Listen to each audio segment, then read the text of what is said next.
Good evening friends morning वाले lecture में हम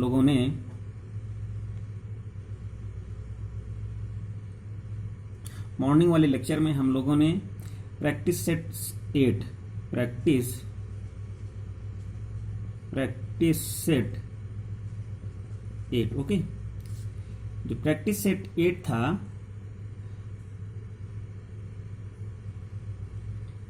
इसको सही कर लीजिए।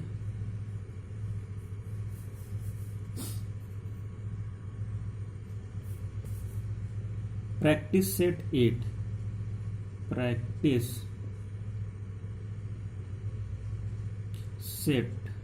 8 ओके। प्रैक्टिस सेट 8 के लगभग 7 से 8 क्वेश्चन को हम लोगों ने देखा हुआ था। जो भी रिमेनिंग जो हम लोगों का टारगेट है, ईच प्रैक्टिस सेट में हम लोगों के 20 क्वेश्चंस होते हैं। कितने क्वेश्चंस होते हैं? 20 क्वेश्चंस होते हैं। तो जो 20 क्वेश्चंस होते हैं उनमें से जो है लगभग 50% भी नहीं हुआ था, थोड़ा सा जल्दी भी थी, इसलिए जो है मैंने जो लेक्चर था उसे जो है फिनिश कर दिया था टाइम से पहले ही। तो हम लोग स्टार्ट करते हैं उसी के आगे। जो भी रिमेनिंग क्वेश्चंस हैं उनको हम लोग देखते हैं ओके। और आप लोगों को अगर चैनल अच्छा लग रहा है और वीडियोज अच्छे लग रहे हैं तो उन्हें जो है लाइक करते रहिए। अगर आप चैनल में नए हैं तो चैनल को सब्सक्राइब कर लें। तो यहाँ पे क्वेश्चंस हम लोग देखते हैं। यहाँ पे जो क्वेश्चंस है वो क्या कह रहा है कि if a is equal to, a की वैल्यू दी हुई है 1 ओके, एंड b की वैल्यू दी हुई है 2 और c की वैल्यू दी हुई है 3। ये वैल्यूज दी हुई हैं और हमें फाइंड आउट करना है a square plus b square and plus c square and 2ab and plus 2bc and plus 2ac okay. बस वैल्यूज को क्या करना है, फटाफट पुटअप कर देना है और इसे कैलकुलेट कर देना है। तो यहाँ पे हम लोग क्या करेंगे, जो वैल्यूज दी हुई हैं, अब एक्चुअली में अब इसको देखें फ्रेंड्स कि ये जो है क्या, क्योंकि सारी वैल्यूज को अगर रखेंगे तो टाइम हमें ज़्यादा लगेगा। तो होता क्या है, एक फार्मूला होता है a plus B plus C okay. इसका अगर होल स्क्वायर करेंगे तो कितना आ जाएगा, यही आ जाएगा पूरा। तो यहाँ से a प्लस बी प्लस सी की वैल्यू दी हुई है, तो a की 1 दी है, b की 2 दी हुई है, c की 3 दी हुई है। तो यहाँ से अगर वैल्यूज को यहाँ पे होल स्क्वायर करेंगे 3 2 5 5 1 6 ओके, 6 स्क्वायर हो जाएगा और इसकी वैल्यू कितनी हो जाएगी फ्रेंड्स, 36, दैट इज 36 ओके। तो इस तरीके से क्वेश्चन को हम लोग यहाँ पे देख सकते हैं। नेक्स्ट क्वेश्चन देखते हैं हम लोग। जो नेक्स्ट क्वेश्चन है फ्रेंड्स उसमें क्या कह रहा है, थोड़ा सा थ्योरेटिकल है, मैं बोलूंगा और लिखूंगा भी थोड़ा बहुत, और आप लोग जो है ध्यान सुनने के साथ साथ जो है उसे राइट डाउन भी कर लीजिएगा। लिखा हुआ है सहायक अध्यापक, जैसे कि ये जो टीचर हो रहा है, कोई भी एग्जाम होना है और एग्जाम है तो आपके एग्जाम से ही क्यों ना रिलेट किया जाए। लिखा हुआ सहायक अध्यापक की परीक्षा में, तो जिसको हम लोग शॉर्टकट में बोलते हैं ATRE ओके। तो यहां से हो गया असिस्टेंट हो गया, और TR से हो गया टीचर हो गया, और E से क्या हो गया, एग्जाम हो गया। असिस्टेंट टीचर के एग्जाम में जो उत्तीर्णांक है वो कितना है, 40% है, 40% ओके। कितना है, यानी इतना जो है नंबर लाएंगे तो ये पास के लिए, पास मार्किंग है, ये पास यानी उत्तीर्णांक है ओके। एक स्टूडेंट है, छात्र है ओके, एक छात्र है, उसने क्या किया है, 150 अंक पाए हुए हैं। कितने मार्क्स पाए हैं, 150 मार्क्स पाया हुआ है, और 30 अंक, यानी कितने मार्क्स पाया है और कितने 30 अंकों से फेल हो गया। यानी 30 अंक से अगर और ले आता, 30 अंक से क्या हो गया फ्रेंड्स, फेल हो गया। यानी 30 अंक कम आए हैं, अगर 30 अंक और आते तो क्या हो जाता, पास हो जाता। तो अब यहाँ पे कह रहा है कि परीक्षा का पूर्णांक ज्ञात करना है। जो भी एग्जाम था उसका क्या फाइंड आउट करना है, पूर्णांक फाइंड आउट करना है। तो आप लोग इसको नोट डाउन, जैसे मैंने लिखा है उस हिसाब से समझ करके नोट डाउन कर लीजिएगा। ATR का एग्जाम है और उसमें केवल 45 जितने भी हैं 45% जो है कैंडिडेट वो पास हैं। इसका मतलब ये है कि कितने परसेंट जो है फिर, यानी कि उत्तीर्णांक का मतलब है कि यानी कि पास होने के लिए, कैंडिडेट नहीं, पास होने के लिए कितने मार्क्स चाहिए, 40% मार्क्स चाहिए पास होने। यहाँ पे जो है 40% कैंडिडेट नहीं पास हैं, 40% जो है मार्क्स लाना है तभी पास हो पाएगा। और एक कैंडिडेट है जो 150 नंबर लाता है और 30 अंक से फेल हो जाता है, दैट इज अगर 30 अंक और वो ले आता तो क्या हो जाता, वो पास हो जाता। तो यहाँ पे हम लोग क्या करेंगे, यहाँ पे हम लोग क्या करेंगे कि अगर इसका कहने मतलब ये है कि 150 नंबर वो लाया है तो 150 ओके एंड प्लस अगर यानी 30 अंक और जुड़ जाते तो क्या होता, वो पास मार्किंग हो जाता, दैट इज 40% के लायक हो जाता। इसका मतलब ये है 40%। ओके, बात समझ में आई। यानी कि 150 मार्क्स लाया और 30 अंक से फेल हो गया तो 30 अंक और इसमें ऐड कर देंगे तो क्या हो जाएगा, पास मार्किंग मिल जाएगी। पास मार्किंग किसके इक्वल है, 40% के, कितने का, टोटल का। ओके, तो यहाँ से कितना हो जाएगा, यहाँ से कितना हो जाएगा, तो ये हो जाएगा 180। ओके, कितना हो जाएगा 180, तो ये कितना हो जाएगा x into 40/100। Okay, I hope समझ में आ रहा होगा। तो यहाँ से इस जीरो को हम लोग क्या करेंगे, कैंसिल कर दें इससे। ओके, तो यहाँ से सिंपली हम लोग ये लिख सकते हैं कि इसका क्रॉस मल्टीप्लाई कर देंगे तो यहाँ से 1800 हो जाएगा और इक्वल टू कितना आ जाएगा x, और यहाँ पे क्या करेंगे 4 से भाग कर देंगे। ओके, अगर यहाँ से भी अगर करते तभी हो जाता 2500 को 100। तो यहाँ से x की वैल्यू को अगर हम लोग यहाँ से कैंसिलेशन करेंगे, अगर इसको काटते हैं तो यहाँ से तो ये कितना हो जाएगा, यहाँ से 25 हो जाएगा और 18 गुणित कितना हो जाएगा 25 कर देंगे तो कितना हो जाएगा 18 पंचे 90 और यहाँ से लगा कितना 9, 18 दूना 36 और 36 9 45, यानी कि यहाँ से आंसर आ जाएगा 450। यानी कि जो भी पूर्णांक था फ्रेंड्स कितना था, वो पूर्णांक कितना था 450। ओके, कितना था 450। नेक्स्ट क्वेश्चन पे हम लोग आते हैं। जो नेक्स्ट क्वेश्चन फ्रेंड्स यहाँ पे है वो क्या है, ये लिखा हुआ है कि 24 आम का क्रय मूल्य 24, यानी कि आम है, मैंगो है, उन 24 आम का जो है क्रय मूल्य, 24 आम का क्रय मूल्य यानी 24 जो मैंगो हैं उनका जो सीपी है वो किसके बराबर है, 30 आम के विक्रय मूल्य के बराबर है, 30 आम के एसपी के बराबर है। एसपी मतलब हो गया सेलिंग प्राइस के इक्वल है। अब यहाँ पे ये कह रहा है कि हानि हुई है, श्योर हानि हुई है, तो यहाँ पे क्या करना है, हमें लॉस प्रॉफिट निकालना है, दैट इज हानि प्रतिशत निकालना है। ओके, हानि क्या निकालनी है, प्रतिशत में निकालनी है। तो यहाँ से हम लोग करेंगे क्या, अगर एक्चुअली में अगर यहाँ पे हम लोग देखें तो यहाँ से अगर हम लोग SP अपॉन CP, यानी कहने मतलब ये है कि अगर हम लोग SP upon CP find out करते हैं तो कितना आ जाएगा, तो कहने मतलब ये है कि यहाँ से अगर हम लोग हानि देखें तो हानि प्रतिशत जो भी आएगी, हानि का मतलब क्या होता है, जो भी इसमें घटेगा यानी विक्रय में क्रय घटेगा तो कितना हो जाएगा 30, यानी कि 30 माइनस 24। अगर इसको हम लोग निकालते हैं तो कितना आ जाएगा, वैसे अगर देखा जाए अगर SP अपॉन CP अगर हम लोग इसको निकालेंगे या CP अपॉन SP निकाल लें तो कितना आ जाएगा, इसको हम लोग ऐसे भी लिख सकते हैं SP upon CP। Okay, SP upon CP तभी वो घट करके आएगा, तो SP अपॉन CP कितना हो जाएगा, तो SP कितना है, ये इधर हो जाएगा यानी कि 30 कितना हो जाएगा 24। ओके, इस हिसाब से हो जाएगा। तो जब हानि प्रतिशत होती है तो क्या करते हैं, बटे में जो है, अब इसको क्या करेंगे हम लोग, यहाँ पे इसको अगर हम लोग सॉल्व करते हैं तो कितना हो जाएगा 30 माइनस 24 और नीचे कितना हो जाएगा, ये हो जाएगा 30 इंटू में कितना हो जाएगा 100। ओके, तो यहाँ से इसको हम लोग सॉल्व करेंगे तो कितना आ जाएगा, इसको हम 6 ये हो जाएगा कितना 30 इंटू 100। ओके, तो यहाँ से कितना हो जाएगा 6 पंचे 30, उसको काटेंगे कितना हो जाएगा 20 हो जाएगा। तो इसकी वैल्यू कितनी, यानी कहने मतलब ये है 30 SP और ये क्या है 24। तो यहाँ स्वाभाविक है कि यानी जितने में खरीदा गया 24 सामान को खरीदा गया और ज़्यादा बेचते हैं तो उसकी वैल्यू के बराबर आता है, तो गड़बड़ है। तो यानी यहाँ से कितना हो जाएगा, जो लॉस प्रॉफिट होगा कितना आ जाएगा, वो हो जाएगा 20%। ओके, इसको आप लोग राइट डाउन करके रख लीजिएगा। नेक्स्ट क्वेश्चन पे हम लोग आते हैं। जो नेक्स्ट क्वेश्चन होगा, यहाँ पे जो नेक्स्ट क्वेश्चन है फ्रेंड्स वो क्या लिखा हुआ है कि दो वस्तुओं के चालों, कोई भी दो ऑब्जेक्ट हैं, दो वस्तुओं के चालों का अनुपात 4:5 है। कोई भी दो वस्तुएं हैं, एक वस्तु यहाँ से मान लेते हैं, इसको हम लोग ऐसे लिखते हैं, यहाँ पे अनुपात दिया हुआ है, अगर इस अनुपात को हम इस हिसाब से लिखें, कह रहा है कि उनके समयों में, जरा मेरी बात ध्यान सुनना, ऑब्जेक्ट कितने हैं, 2 वस्तुएं हैं। वस्तुएं कितनी हैं, कोई भी वस्तु है, कोई भी गाड़ी है, कुछ भी मान लेते हैं, कितनी है, 2 वस्तुएं हैं। ओके, कितनी वस्तुएं हैं।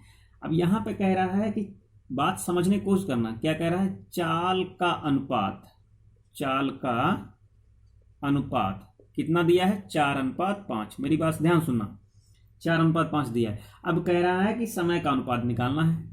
तो इसका मतलब ये है कि अगर कोई भी ऑब्जेक्ट है, एक की जो चाल है वो क्या है, एक की S1 है स्पीड और एक की क्या है, S2 है। तो इसका कहने मतलब ये हुआ कि S1 अनुपात S2 की जो वैल्यू दी है 4:5 दिया है।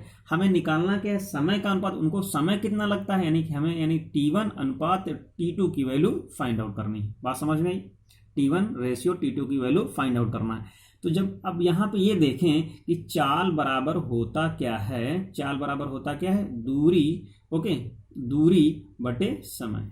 बात समझ में आ रही। इसका मतलब ये हुआ कि जो स्पीड होती है वो प्रोपोर्शनल होती है, यानी इन्वर्सली प्रोपोर्शनल होती है टी के, यानी कि समय। इस बात को ध्यान में रखना। ओके, इसका मतलब ये हुआ कि S1/S2 की जो वैल्यू होगी वो क्या होगी, उल्टा हो जाएगी, T2/T1 की हो जाएगी। तो यहाँ से इसका मतलब ये है कि T1/T2 की वैल्यू अगर हम लोग निकालते हैं तो हो जाएगा S2/S1। ओके, तो उल्टा कर देंगे तो यहाँ से कितना हो जाएगा, 5:4। थोड़ा सा लंबा मैंने खींच दिया है लेकिन समझ में आना चाहिए। तो कितना हो जाएगा, 5:4 हो जाएगा। नेक्स्ट क्वेश्चन पे हम लोग आते हैं। तो यहाँ पे जो नेक्स्ट क्वेश्चन है फ्रेंड्स, वो कह रहा है कि एक समांतर चतुर्भुज दिया है। कैसा है चतुर्भुज, कैसा है, समांतर चतुर्भुज है, समांतर चतुर्भुज है। और उस चतुर्भुज का नाम क्या है, PQRS। ओके, समांतर चतुर्भुज PQRS है। इसमें से एक लिखा हुआ कि SQ क्या है, वो विकर्ण है। SQ क्या है, विकर्ण है। ओके, और कह रहा है PSQ की जो वैल्यू है वो दिया है 50 अंश दिया हुआ है। और SQP की जो वैल्यू है वो दी हुई है 60 दिया हुआ है। ओके, कह रहा है कि कोण P एंड कोण R की वैल्यू फाइंड आउट करनी है। क्या करना है, कोण P एंड कोण R की वैल्यू फाइंड आउट करना है। तो यहां से हम लोग एक फिगर बना लेते हैं कि जो है किस हिसाब से होगा। अब एक यहीं पे मैं बना दे रहा हूँ और इसी में जो है सॉल्व कर दे रहा हूँ। क्या कह रहा है, PQRS समांतर चतुर्भुज है। इस हिसाब से क्या करते हैं, PQRS हमने एक, तो यहाँ से P कह रहा है कि SQ विकर्ण है। ओके, तो P अगर यहाँ से लेते हैं PQRS, ओके, तो ये क्या हो जाएगा, ये विकर्ण हो जाएगा। ओके, और फिर कह रहा है PSQ, ओके, इसकी जो वैल्यू है वो कितनी है, 50 है। ओके, SQP जो इसकी वैल्यू है वो कह रहा है 60 अंश है। ओके, और फिर उसके बाद कह रहा है कि कोण P, यानी कि ये पूरा पूरा कोण P और फिर कोण पूरा पूरा ये बताना है, इसकी वैल्यू कितनी होगी। तो यहां से हम लोग ये देख सकते हैं कि अगर हम लोग कोण P की वैल्यू निकालें, फ्रेंड्स ध्यान से देखना, अगर कोण P की वैल्यू निकालेंगे तो जो यहाँ समांतर चतुर्भुज में होता क्या है कि कोण P की वैल्यू जो होगी कोण R के बराबर होगी। समांतर चतुर्भुज में ये जो कोण होगा, कोण P बराबर कितना हो जाएगा, कोण R हो जाएगा। ओके, तो यहाँ से जो इसकी वैल्यू आएगी, जो कोण P की वैल्यू आएगी, यानी कि क्या बन गया, ये त्रिभुज बन गया पूरा पूरा। अब त्रिभुज में क्या करेंगे, तीनों कोणों का योगफल 180 होता है। तो यहाँ से इस P की वैल्यू निकालने के लिए क्या करेंगे, 180 में घटा देंगे कितना, 60 + 50, तो कितना हो जाएगा, 180 - 6 5 11। तो इसको हम लोग घटाएंगे तो कितना आ जाएगा, यहाँ से 70 आ जाएगा। ओके, कितना आ जाएगा, 70। तो यानी कि R की वैल्यू भी 70 आ जाएगी और उसकी वैल्यू भी 70 आ जाएगी। नेक्स्ट क्वेश्चन, जो नेक्स्ट क्वेश्चन यहाँ पे फ्रेंड्स दिया हुआ है, कह रहा है कि साइकिल के पहिए में कुल 8 ताने हैं। कोई साइकिल है, ताने मतलब तीलियां, एक साइकिल का पहिया है। ओके, ये क्या है, पहिया है, और किसका पहिया है, साइकिल का पहिया है, क्योंकि सब में तो होगा नहीं। इसमें कितनी तीलियां हैं? 18 तीलियां हैं, 18 तीलियां हैं। ओके, प्रत्येक ताने के बीच जितनी भी हैं, यानी प्रत्येक ताने के बीच में बनने वाला कोण कितना होगा? तो जो कोण होगा, जैसे कि रेगुलर पॉलीगॉन निकालते हैं बिल्कुल वैसे यहाँ पर भी निकालेंगे। यहाँ पे जो कंप्लीट पूरा कोण जो होगा, संपूर्ण कोण कितना होगा, यहाँ से ये लिख लो, संपूर्ण कोण कितना होगा सर्कल का, कितना होता है? 360 होता है। ओके, और कितने हैं? मान लेते हैं 18 ताने हैं, तो यहाँ पे क्या करेंगे, एन की जगह पे कितना हो जाएगा, ये एन की जगह पे कितना हो गया? 18 हो गया। ओके, तो यहाँ से जितनी भी ताने हों तो यहाँ पे क्या करेंगे, जो प्रत्येक कोण जो होगा, जो कोण की वैल्यू जो होगी वो कितनी होगी? 360 बटे कितना हो जाएगा? 18, या 360 बटे n कर देंगे। ओके, तो यहाँ से कितना हो जाएगा? 18 दूना 36, यानी कि जो दो तीलियां होंगी उनके बीच में जो कोण होगा वो कितना होगा? वो होगा 20 डिग्री का। ओके, 20 अंश का कोण होगा, इतना याद रखना। नेक्स्ट क्वेश्चन पे आते हैं। जो नेक्स्ट क्वेश्चन यहाँ पे कह रहा है कि 5 महिलाओं की 5 दिन की मजदूरी 1000 है, 10 महिलाओं की 10 दिन की मजदूरी कितनी होगी? ओके, तो यहाँ से इस तरह क्वेश्चन हम लोगों ने बहुत सारे देखे हैं। कैसे क्वेश्चन थे, यानी M1 का मतलब हो गया, M1 की जगह पे क्या कर देंगे हम लोग? WN यूज कर लेंगे, लेकिन W1 2 आता है तो महिलाएं हैं तो M के लिए महिला हो गया हिंदी में। M1 और D1 अपान W1 ओके बराबर M2 D2 अपान W2। यहाँ पर W का मतलब यहाँ पे वेजेस है, ओके, मजदूरी है। कितनी महिलाएं हैं? 5 महिलाएं हैं। ओके, कितने दिन तक काम करती हैं? 5 दिन तक काम करती हैं। वेजेस कितना है, यानी कि जो मजदूरी है वो 1000 है। कितनी महिलाएं हो जाएं? 10 महिलाएं हो जाएं। कितने दिन तक काम करें? 10 दिन तक काम करें, तो कितनी वेजेस होगी? पता नहीं, सी को सॉल्व करना है। ओके, तो यहाँ से क्या हो जाएगा? 5 दूनी 10। ओके, फिर कितना हो जाएगा? 5 दूनी 10, और यहाँ से W2 निकालेंगे, 2 दूनी 4 हो जाएगा। इसका मतलब ये हुआ कि W2 जो होगा वो कितना आ जाएगा? 2 दूनी 4 इंटू 1000, तो कितना हो जाएगा फ्रेंड्स? 4000। ओके, कितना हो जाएगा? 4000, यानी कि जो 10 महिलाएं होंगी, अगर कोई काम 10 दिन में करेंगी तो उनको कितना रुपया चाहिए? 4000 रुपया चाहिए। Okay, next question. जो यहाँ पे नेक्स्ट क्वेश्चन है वो कह रहा है कि एक डेटा दिया हुआ फ्रेंड्स, कितना है? 5 है, 6 है, 5 है, 5, 6, 5, 4, 10, ओके, 12 और 14 ये दिया है। इसकी क्या करनी है? माध्यिका निकालनी है। तो 1, 2, 3, 4, 5, 6, 7 है, तो जो माध्यिका होगी फ्रेंड्स वो क्या होगी? n + 1/2, तो कितना हो जाएगा? 7 + 1 बटे 2। ओके, तो कितना हो जाएगा? 8/2, यानी 4 हो जाएगा। अब यहाँ पे क्या है कि सब सीरियल से ही तो लगे हैं, लेकिन अगर यहाँ पे 5 चौथा, 1, 2, 3, 4, तो यहाँ से कितना आ जाएगा? आ जाएगा यहाँ से, यानी कि चौथा पद निकालना है। तो जो चौथा पद होगा, अगर इसको हम लोग सीरियल से लिख डालें, ओके, सीरियल से अगर लिखेंगे तो सबसे पहले क्या हो जाएगा? सबसे पहले 4 आ जाएगा, फिर उसके बाद 5 हो जाएगा, फिर उसके बाद 5 हो जाएगा, फिर उसके बाद कितना हो जाएगा? 6 हो जाएगा, फिर 10 हो जाएगा, फिर 12 हो जाएगा, फिर 14। तो 1, 2, 3, 4, तो यहाँ से जो माध्यिका होगी कितनी हो जाएगी? यानी चौथा पद आएगा तो कितना हो जाएगा? 6 आंसर आ जाएगा। ओके, तो इसको यहाँ से ऐसे देख सकते हैं। नेक्स्ट क्वेश्चन पे हम लोग आते हैं। कह रहा है कि A अनुपात B अनुपात C, ओके, बराबर 1/√3/2 इतना दिया हुआ है। तो यहाँ से कह रहा है कि C की वैल्यू अगर जो है 4 दी हुई हो तो B का मान बताओ। तो B का मान फ्रेंड्स बताना है। ओके, तो यहाँ से अगर हम लोग B अनुपात C देखें तो B अनुपात C कितना हो जाएगा? B अनुपात C है। ओके, B अनुपात C कितना हो जाएगा? √3/2। तो यहाँ से जो B की वैल्यू है, अगर हम लोग यहाँ पे इसको लिखें, B अनुपात कितना लिखें? B/C कर दें, यहाँ से इसको √3/2 कर दें और C की वैल्यू को पुट कर दें, तो कितना हो जाएगा? B/C की वैल्यू 4 बराबर √3/2, 2 दूनी 4, तो जो B की वैल्यू होगी वो होगी कितनी? 2√3 होगी। कितनी होगी फ्रेंड्स? 2√3। इसको इस तरीके से सॉल्व कर सकते हैं। नेक्स्ट क्वेश्चन आते हैं। जो नेक्स्ट क्वेश्चन यहाँ पे फ्रेंड्स दिया हुआ है, कह रहा है कि 10 मीटर ऊंचे खंबे की परछाई कोई 10 मीटर ऊंचा खंभा है, इसको जरा बात ध्यान सुनना, 10 मीटर ऊंचे खंभे, ये क्या है, कोई खंभा है जिसकी लेंथ कितनी है, 10 मीटर है, खंभे की परछाई 20 मीटर लंबी, यानी कि जो परछाई है इसकी अगर परछाई पड़ेगी तो कितनी पड़ेगी, इसको हम लोग इधर बना दें, ओके, इधर अगर मान लेते हैं इसकी परछाई पड़ेगी, कितनी परछाई पड़ेगी, 20 मीटर लंबी, यानी जो इसकी परछाई होगी ये क्या है, 20 मीटर लंबी है, ये 20 मीटर हो गया।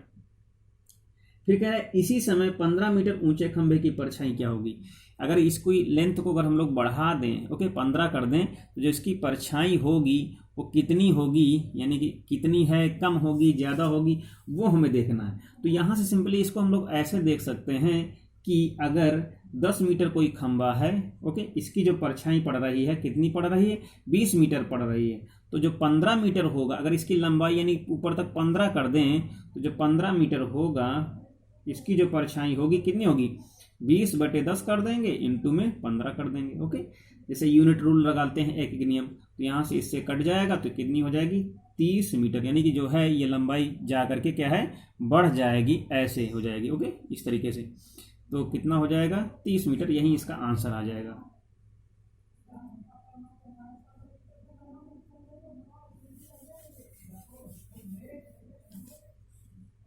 आगे बढ़ते हैं। अब यहाँ पे जो नेक्स्ट क्वेश्चन है फ्रेंड्स, कह रहा है कि कोई धन वार्षिक ब्याज की दर से, जरा ध्यान सुनना, कोई धन है, ओके, धन जो है वो वार्षिक ब्याज की दर से, वार्षिक ब्याज की जो दर है वो कितनी है, 10% है, ओके, 10% है, लेकिन 10% के बजाय, यानी 10% के बजाय 8% पर लिया जाए, 8% पर उधार लिया जाए, यानी क्या किया जाए, उधार ले लिया जाए, ओके, उधार लिया जाए, तो 220 की वार्षिक हानि होती है, 220 रुपए की वार्षिक हानि होती है,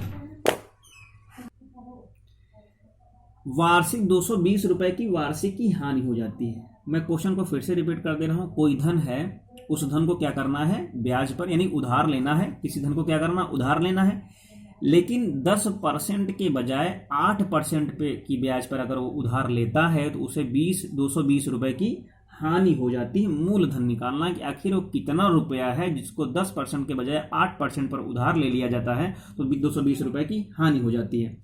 तो इसको जरा हम लोग ऐसे इसी पेज में कर देते हैं। तो यहाँ से ये लिखेंगे कि जो मूलधन होगा, फ्रेंड्स जो चीज़ें मैं बताता हूँ उसको आप लोग राइट डाउन, चाहे फार्मूले के रूप में नोट कर लीजिएगा, चाहे जैसे नोट कर लीजिएगा।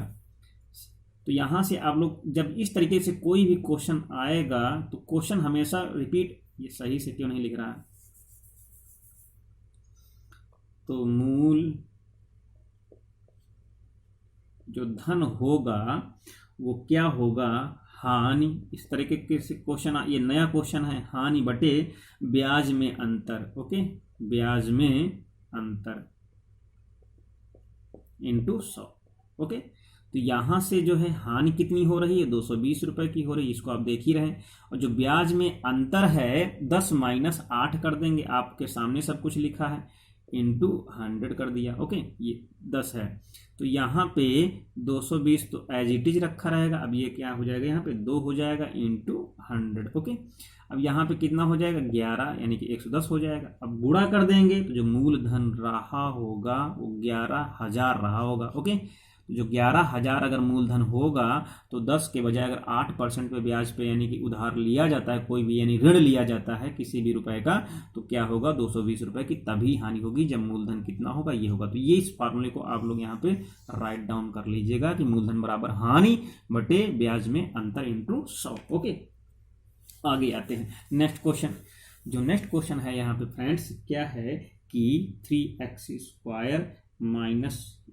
प्लस का 5x, ओके, बराबर 0। तो यहाँ से x की वैल्यू निकालनी है। तो अगर यहाँ पे हम लोग क्या करेंगे, x कॉमन कर लेंगे तो कितना हो जाएगा 3x प्लस 5 बराबर 0। तो एक तो यहाँ से x बराबर 0 ही हो जाएगा, लेकिन 3x प्लस 5 बराबर 0 करेंगे तो यहाँ से x इक्वल टू कितना हो जाएगा -5/3। एक तो यहाँ से ये वाली वैल्यू आ जाएगी। ओके, आगे बढ़ते हैं। अब यहाँ पे इस प्रैक्टिस सेट का लास्ट जो है क्वेश्चन है, वो क्वेश्चन क्या कह रहा है, 5 सेंटीमीटर भुजा वाले दो घनों को पास पास रखकर एक घनाभ बनाया गया है। वैसे घनाभ क्या होता है, दोनों की आकृतियां क्या होती हैं, जैसे ये क्या है, सभी भुजाएं बराबर हैं, तो यहाँ से अगर हम लोग ऐसे करके ऐसे कोई बनाते हैं तो ये क्या हो जाता है फ्रेंड्स, ये हो जाएगा, ये घन हो जाएगा।